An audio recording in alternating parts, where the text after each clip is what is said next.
it gets emotional because even though it's been years, it still feels real fresh. Because professionally and personally and from a family perspective, all of us are still rebuilding.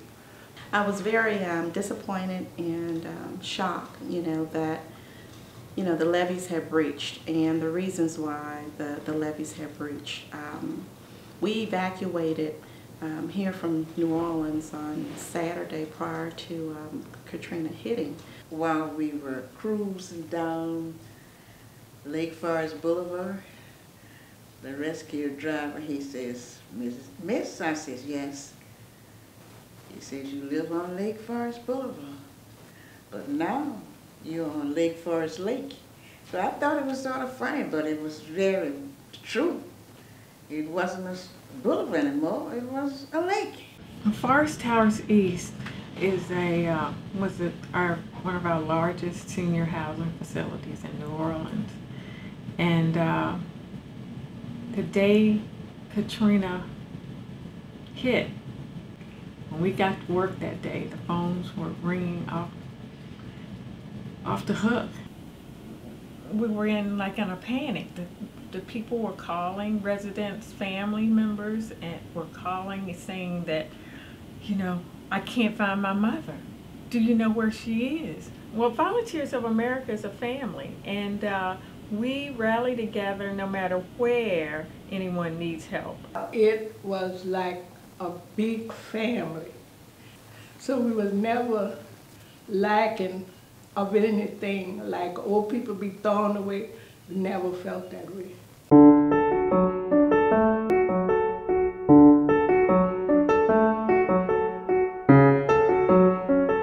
Terraces on Tulane are part of a rebuilding that Volunteers of America committed to after Katrina.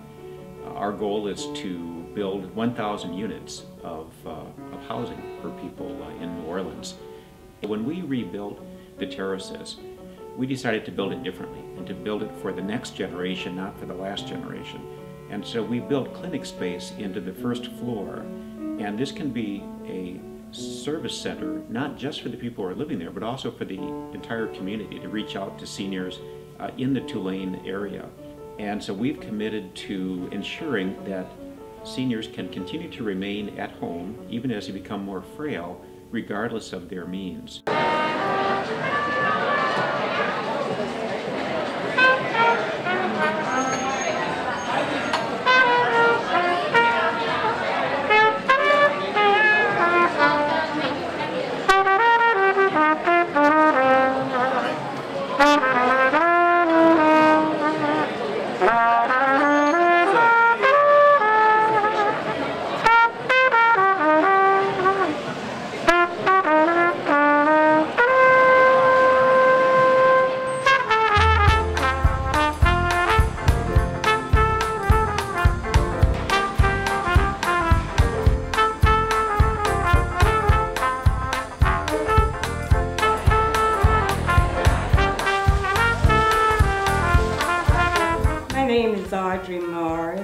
I've lived here all my life. I was born here, in 3200 block of 2nd Street.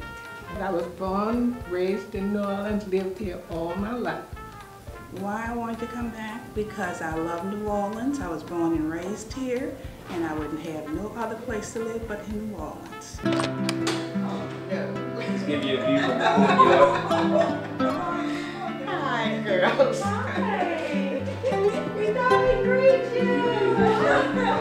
That's our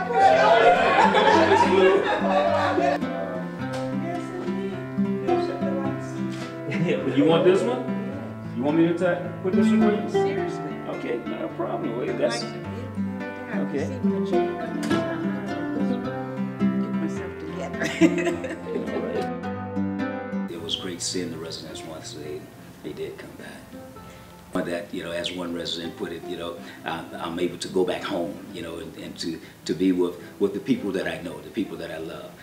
And the exciting part was that just, again, reconnecting with the former residents and future, seeing the building, seeing how beautiful it is, the multicolors of the building and everything, and just getting the word out about the community, and knowing that it is a Volunteers of America community. and to realize that, you know, we're able to take a building that has been damaged, that cannot house seniors any longer, and to offer them another affordable housing community where they can come to. We were fortunate in the funds that were given to us by the Major League Baseball Players Trust Association. We were able to provide services in the facility that we don't normally have in our elderly facilities. Specifically, we had enough funds to construct a commercial kitchen and also office spaces for doctors and exam rooms.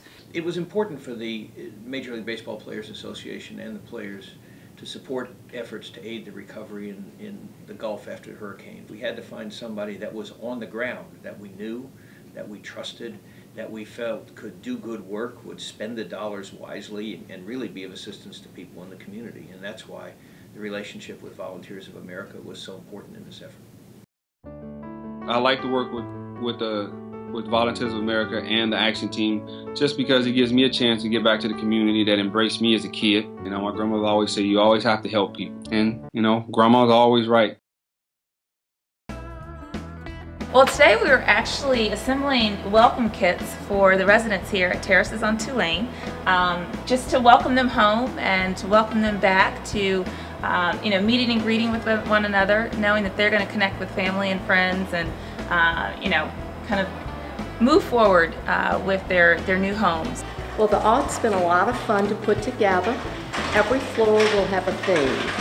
The first floor will have a general theme of Mardi Gras, the city, the Jazz Fest, the festivals, antique maps, a little of everything and more to the softer side in colors. We'll have a food floor, a festival floor, a jazz music floor, just as much as I can find about the city and its history.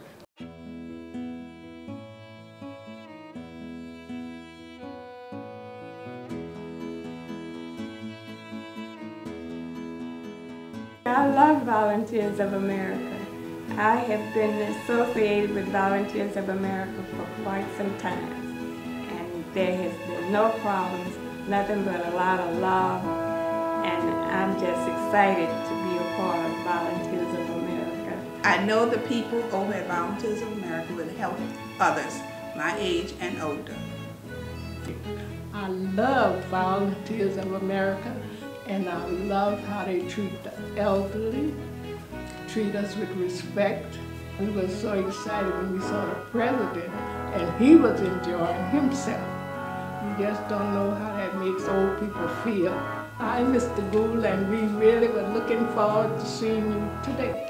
Now, following that devastation of Hurricane Katrina, we asked what should Volunteers of America's contribution be back to the recovery? And because of our nationwide expertise in providing affordable housing, with well over 300 affordable housing properties like this around the country that are home to over 20,000 people, we thought this is an area where we could really provide make a unique contribution.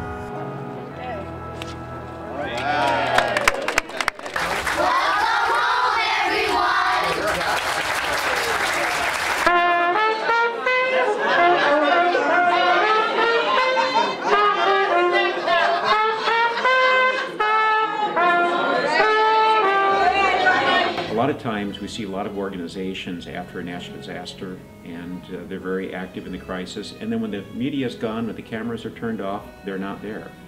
And Volunteers of America has been rebuilding housing since day one, and the Terraces is further evidence of that commitment.